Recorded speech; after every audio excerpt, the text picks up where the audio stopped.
చూడండి, ఈరోజు lunch with balanced డైట్లో ఏమేమి పెట్టాను. రైస్ ఒక బౌల్ తీసుకున్నాను.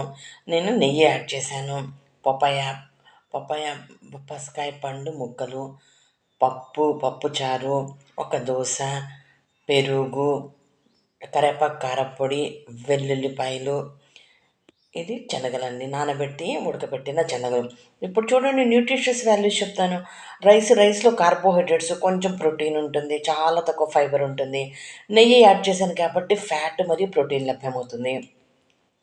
పప్పాస్కాయ మొక్కల్లో A vitamin, C vitamin, fibre ఉంటుంది. ఇది కళ్ళకి చాలా మంచిది. మలబద్ధకం లేకుండా చేస్తుంది కాబట్టి అప్పుడప్పుడు తినాలి. పప్పులో ప్రోటీన్ ఉంటుంది. ప్రోటీన్ చాలా మంచిది, బాడీ బిల్డింగ్కి చాలా మంచిది కాబట్టి ప్రోటీన్ తినాలి. ప్రోటీన్ వల్ల సెల్ ఆరోగ్యవంతంగా మారుతుంది.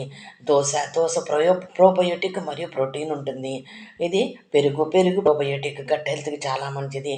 ఏ vitamin, D vitamin, calcium, fat ఉంటుంది. కరేపాకు కారప్పొడిలో ఫైబర్ ఉంటుంది, ఏ విటమిన్, ఐరన్ ఉంటుంది. ఇది గార్లిక్ సల్ఫర్ ఉంటుంది, మెదడుకి చాలా మంచిది, నరాలకు మంచిది. ఇది శనగలు, నానబెట్టి ఉడకబెట్టిన శనగలు కాబట్టి ఇందులో ఫైబర్ ఉంటుంది, ప్రోటీన్ ఉంటుంది, కొంచెం ఐరన్ ఉంటుంది, బి విటమిన్ కూడా ఉంటుంది. ఇదండి లంచ్ విత్ బ్యాలెన్స్డ్ డైట్.